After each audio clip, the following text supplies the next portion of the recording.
గోడలకు పిడకై తెగ బిగువై మురిసే బంధం, మేడలకు తడికై దూరంగా ఉండదులే.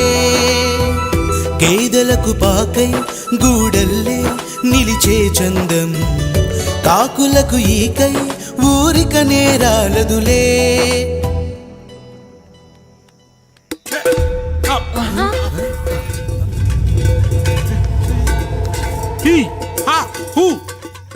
మన ఇంటికి దొంగలొచ్చారా? దొంగలొచ్చారు. దోచుకోండి రా, దోచుకోండి. మీరెందుకు వచ్చారా? చీపురెందుకు మావయ్య, ఈ కత్తి తీసుకోండి. ఏమయ్యా మా ఇంటికి రావా? మా ఇంటికి ఎప్పుడొస్తావు? ఈ ఆదివారం మీ అందరం ఊరు వెళ్తున్నాం అయ్యా, మా ఇంటికి రావయ్యా. ఇదిగోవయ్యా ఈ 100 రూపాయలు ఉంచుకో. సిగ్గబిల్లి తీసుకో తాతయ్య. ఏమిటి ఏమిటి ఆప్యాయత అనురాగాలు? ఇదంతా మాకు పాపారాయుడు గారు ఈ ఊరికి నేర్పిన సంస్కారం. మా ఊరికి ఎవరైనా వస్తే ఒట్టి చేతులతో పంపం. ఈ ఊరికి ఏదైనా రోగం వస్తే 4 చావులు ఇస్తాం. దొంగలు వస్తే దోచుకోవడానికి 4 ఇల్లు ఇస్తాం.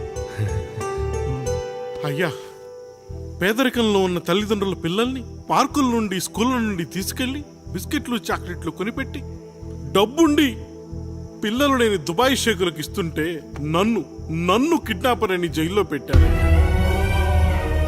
300 రూపాయలు పెట్టి కొన్న కత్తిని అది పనికొస్తుందో లేదో అని ఒక నగల వ్యాపారి కడుపులో పరీక్షిస్తే నన్ను హంతకుడు అన్నారయ్యా. మీరే ఈ కాముడిని అర్థం చేసుకున్నారు. నేను మీ ఊర్లోనే ఉండిపోతానయ్యా, మీ ఊర్లోనే ఉండిపోతాను. సరే కాముడు, సరే. కుమ్మరోళ్ళున్నారు, కమ్మరోళ్ళున్నారు, కంచరోళ్ళున్నారు, కాశోళ్ళున్నారు. ఇక్కడ కంసాలున్నారు, పద్మశాలున్నారు, ఆచార్యులున్నారు, పూజారులున్నారు.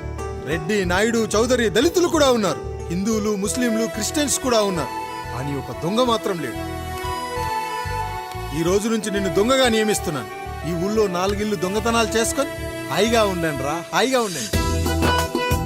అయ్యా, మీ కుటుంబం అనే కొబ్బరి మట్టలో నేను ఒక ఆకునవుతాను. అయ్యా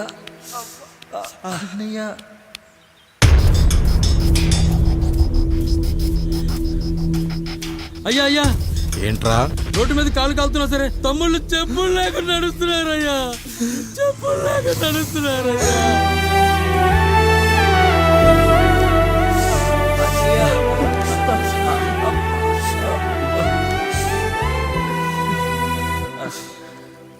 చెప్పులు లేకుండా నడుస్తుంటే కాళ్ళు కాలుతున్నాయట్రా.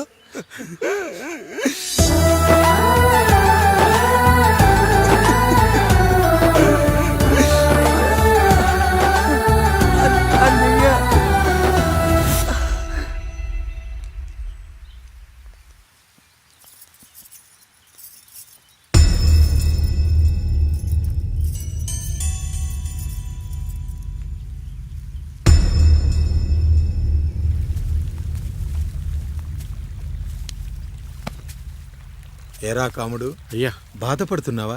పెళ్ళేమైనా చేయమంటావా? వద్దులేండి అయ్యా, నాకు ఇది ఉందిగా చాలు. దీంతో నేను ఎలాగోలా సరిపెట్టుకుంటాను. దీనితో పాటు జీవితంలో నీకు ఓ తోడు కావాలి. రే గంటోడా అయ్యా, ఇక నుంచి కష్టాల్లో సుఖాల్లో వీడికి అన్నీ నువ్వేరా.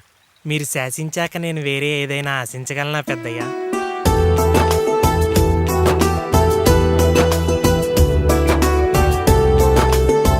గురించి కాదురా, మీ అక్కది చాలా గొప్ప మంచి మనసుని విన్నాను. ఈ కాముడికి ఆ రాముడి గుళ్ళో పెళ్లి చెయ్యి. అయ్యా, దాన్ని పెళ్లి చేసుకుంటే దాని భర్త చనిపోతాడని జాతకంలో ఉందయ్యా. మీరంతా కలకాలం ఉంటారంట్రా. వీడు పోతే నేను లేనా, చూసుకోలేనా? నువ్వు పెళ్లి చేయరా.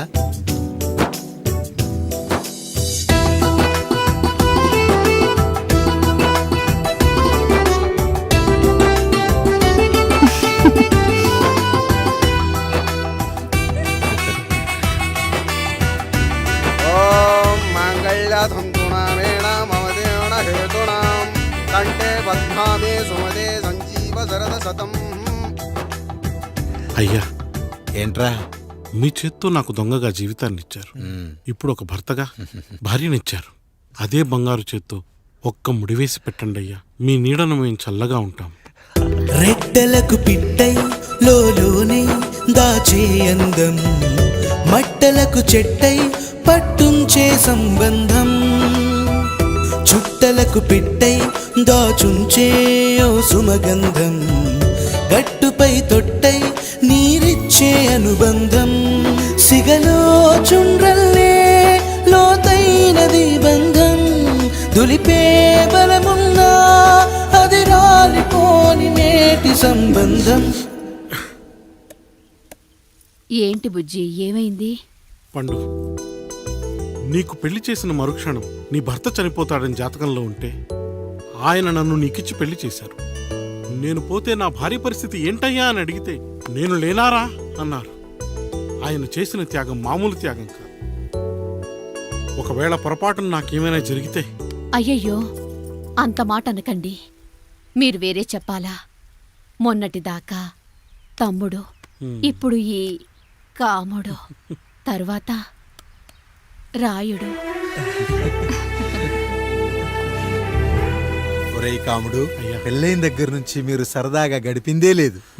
మీరిద్దరూ సరదాగా హనీమూన్కి వెళ్ళిరండి. ఏ ఊటీకో కొడైకెనాల్కో. ఇదిగో టికెట్లు.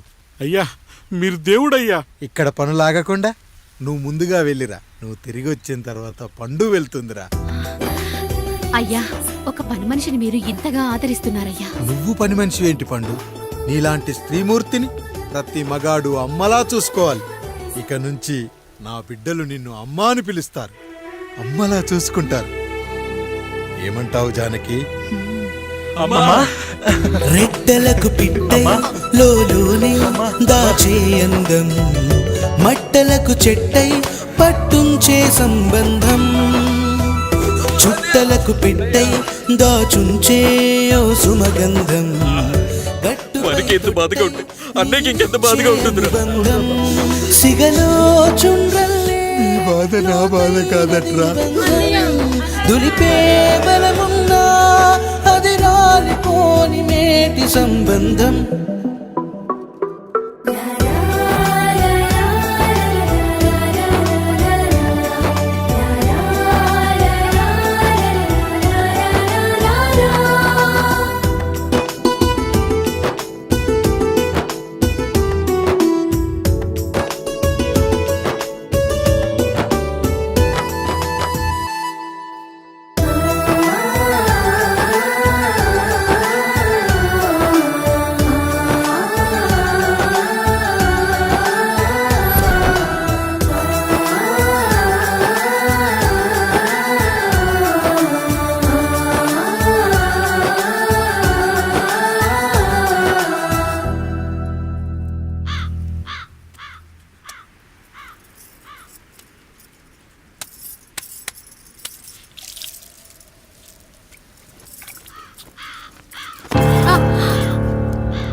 ఏంటి, నువ్వు చూసుకోలేవా?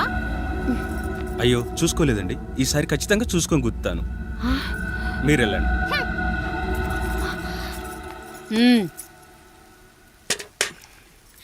చూడమ్మా, నువ్వు మా కూతురవ్వడానికి ముందే రాయుడు మాకు దేవుడు. ఆయన కుటుంబం మనకు దేవాలయం. వాళ్ళు కొట్టినా తిట్టినా మనం అరవకూడదమ్మా.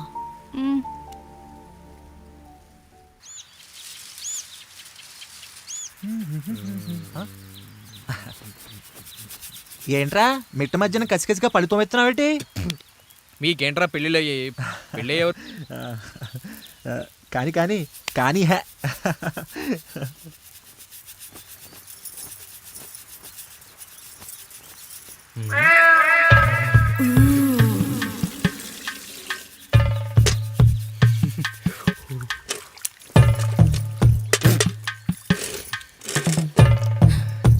ఏంటండి? నీళ్ళు కావాలి.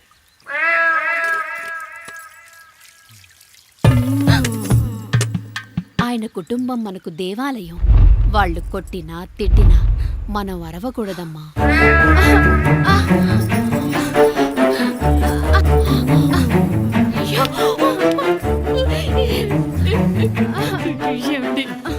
ఏదో ఒకటి చెయ్యండి మీరు. వద్దు పండు, పెద్ద ఆయన దగ్గర మాట వస్తుంది. నేను చూడలేదు.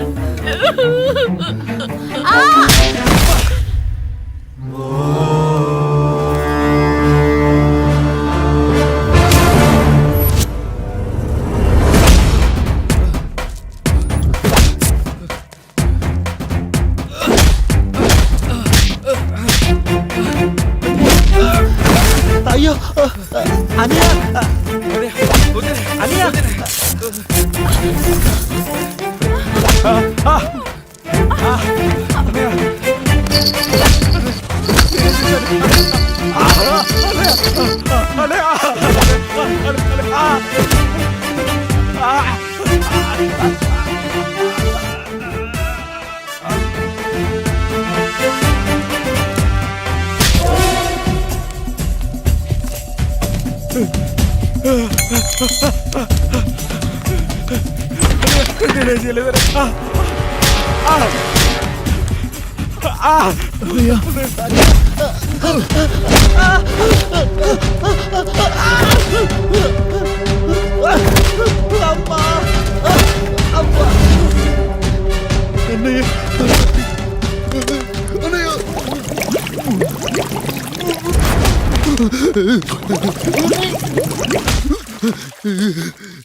నీతి లేని కుక్క, మా ముందు 7 తరాలు హత్యలు, దొంగతనాలు, వ్యభిచారాలు చేశాం, కానీ ఒక అమ్మాయిని మానభంగం చేసినట్టు చరిత్రలో లేదు.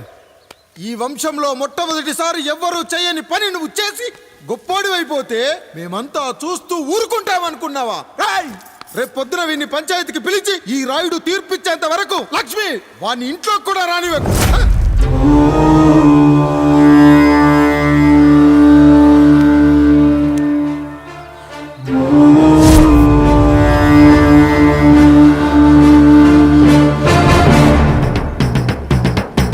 ఇందు మూలంగా 50 మందికి తెలియజేది ఏమనగా, పెదరాయుడు గారు కుమారుడు ఆయన తన ఇంట్లో పనిచేసే కాముడు కూతురుపై మానభంగ ప్రయత్నం చేసినందున రచ్చబండ దగ్గర తీర్మానం చేయబడింది.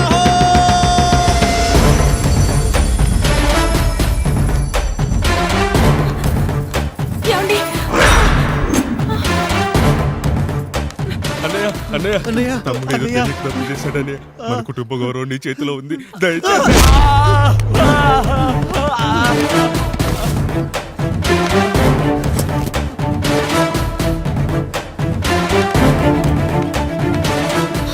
అయ్యా అయ్యా, తీర్పిచ్చే ముందు ఒక్కసారి ఆలోచించండి అయ్యా. ఎంతైనా మనింటి బిడ్డయ్యా. అవునయ్యా, అన్యాయం జరిగింది మా బిడ్డకి. చిన్నబాబు ఏదో చిన్న తప్పు చేశాడని. మనుషుల్లో 2 రకాలు. ఒకడు రోడ్డు మీద వెళ్తూ పొరపాటున పేడను తొక్కింది పేడ అని తెలుసుకొని నీటుగా వెళ్లి కడుక్కుంటాడు, వాడు ఉత్తముడు. ఇంకొకడు అదే పేడను తొక్కి రోడంతా బరబరా గీసి పరిసరాలను అపవిత్రం చేసి అప్పుడెళ్ళి కడుక్కుంటాడు. అలాంటి నీచుడు నా కొడుకు. నేను 3వ రకం. తొక్కింది పేడ అని తెలిసి కూడా దాని వేలుతో తీసుకొని ముక్కుతో వాసన చూసి ఆ దుర్వాసన భరించి కడగాల్సింది చెప్పు కాదు, కడగాల్సింది పేడ అని తీర్పిచ్చేవాడే ఈ రాయుడు. రాయుడు రాయుడు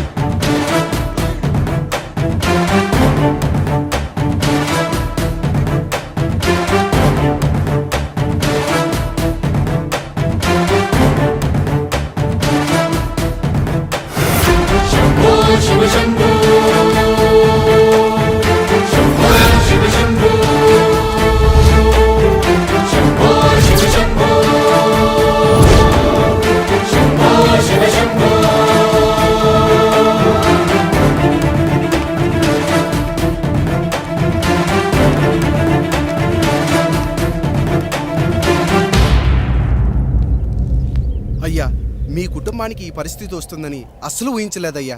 పచ్చటి పుచ్చకాయలో పుచ్చుంటుందేమో గాని పచ్చని మీ సంసారంలో ఇలా మీ తమ్ముడు గారు కొన్ని తరాలుగా మా వంశం ఈ ఊరిని పరిపాలిస్తుంది. మా వంశానికి స్త్రీలంటే ఎంత గౌరవమో తెలుసా? ఆడవాళ్ళు వంటింటి కుందేళ్లు కాకూడదని మా ముత్తాత గారు పెళ్లి కూడా చేసుకోలేదు. మా తండ్రి గారు పాపారాయుడు ఎవడో ఒకడు ఒక స్త్రీని మోసం చేసి కడుపు చేస్తే ఆ కథ విని ఆ పుట్టిన పిల్లాన్ని ఆ మోసగాడికి ఇచ్చేసి ఆమెను పెళ్లి చేసుకుని ఆమెకు కొత్త జీవితాన్ని ఇచ్చాడు. నేను కూడా నా వంతు సహాయంగా కొంతమంది స్త్రీమూర్తులను పెళ్లి చేసుకొని వాళ్లకు జీవితాన్ని ఇవ్వాలనుకున్నా. అలాంటిది నా వంశంలో ఇలాంటి చీడ పురుగు పుట్టాడు. నా తమ్ముళ్ళలాంటి కాముడు మా పనోడు వాడి కూతురుపై అత్యాచారం చేయబోయాడు. అరయ్య ఒక్కసారి నీ చెప్పేది వినండి. ఛీ! నీచుడా, ఈ రాయుడిచ్చే తీర్పును ఆపే శక్తి ఎవరికీ లేదు.